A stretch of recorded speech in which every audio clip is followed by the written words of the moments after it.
Uno de los principales valores de la sociedad es el acatamiento de las normas y el respeto por los derechos propios y ajenos, sin los cuales la convivencia pacífica se haría muy difícil. Para lograrlo, debe presuponerse el conocimiento de la norma. Es por ello que desde la antigua Roma se creó un aforismo que se traduce en "la ignorancia de la ley no excusa su cumplimiento", un principio transformado en presunción que permanece vigente hasta nuestros días, pues entiende de nada servirían las leyes si bastara con decir que se ignoran para evadir su cumplimiento. Sin embargo, vivimos en un mundo colmado de normas, incluyendo por supuesto las jurídicas, al punto que ni los que las crean, los legisladores, ni quienes deberán interpretarlas, los abogados, las conocen en toda su extensión. Con ese panorama, se tornaría injusto que la presunción de su conocimiento no admitiera excepciones, especialmente en el ámbito penal.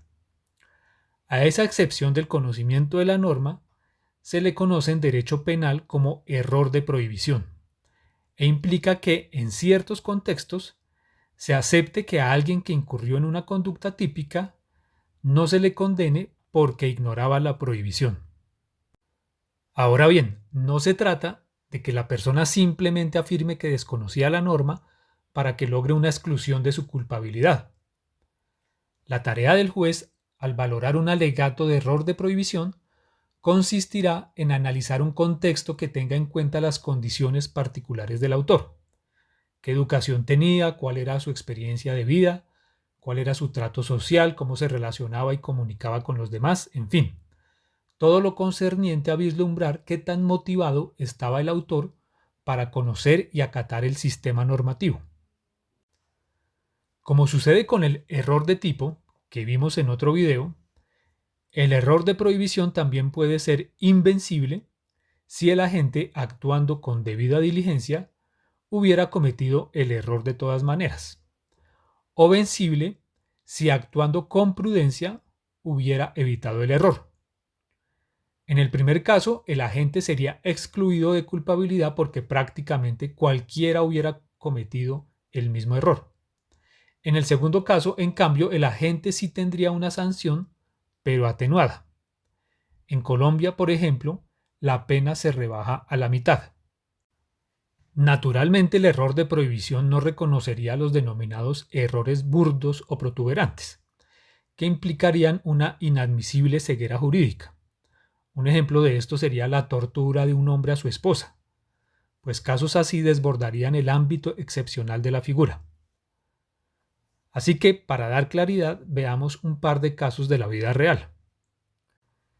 En el año 2014 capturaron a 4 trabajadores de una mina de la que extraían oro en la modalidad de socavón. Para ello utilizaban varios elementos, entre ellos explosivos, los cuales no contaban con el permiso del Ministerio de Defensa, constituyéndose así el delito de conservación de explosivos.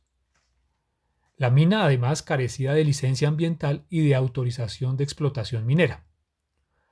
A los trabajadores se les reconoció el error de prohibición por varias razones, que demostraron que no eran conscientes de la antijuridicidad de su conducta. Entre ellas, el lugar corresponde a uno de actividad minera de pequeña escala, con más de 200 años de tradición y con un origen previo a la expedición de los títulos mineros actuales. De las 55 canteras de explotación minera halladas, solo 11 tenían título y solo una licencia ambiental. Los trabajadores llevaban gran parte de su vida dedicados a esa labor.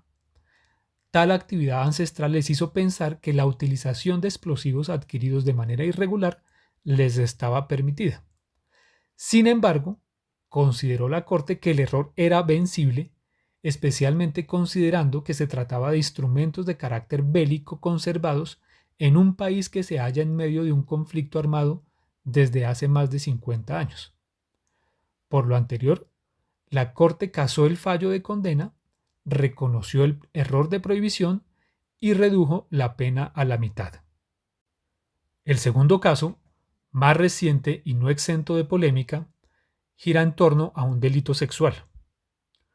Resulta que a G lo condenaron a 17 años de prisión por haber mantenido relaciones sexuales con su novia V, que se trataba de una adolescente de apenas 13 años de edad.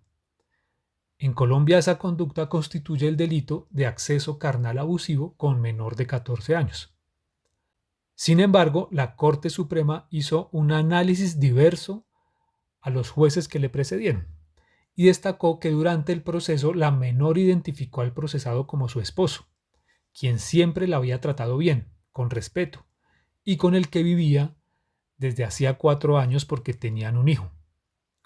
En todo caso, para la Corte lo más determinante para reconocer el error de prohibición consistió en que el procesado, primero, siempre respetó la voluntad de su pareja, segundo, nunca acudió a maniobras de ocultamiento de la relación, y tercero, ese vínculo estuvo bajo la protección de las dos familias de la pareja, que además contribuyeron en la conformación del nuevo hogar, con lo cual infería que G desconocía que su acción estuviera prohibida.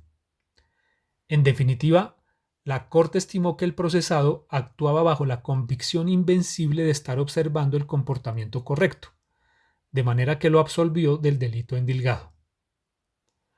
Aclaraciones finales. El error de prohibición es directo cuando, como hemos visto en nuestros ejemplos, el autor ignora que existe una norma que prohíbe la conducta que éste realiza, y se denomina indirecto cuando el autor no ignora la vigencia de la norma, pero cree, erradamente, que su conducta está justificada. Por ejemplo, si un padre cree que está permitido castigar severamente a su hijo ante hechos graves, como que el menor le robó dinero a un vecino.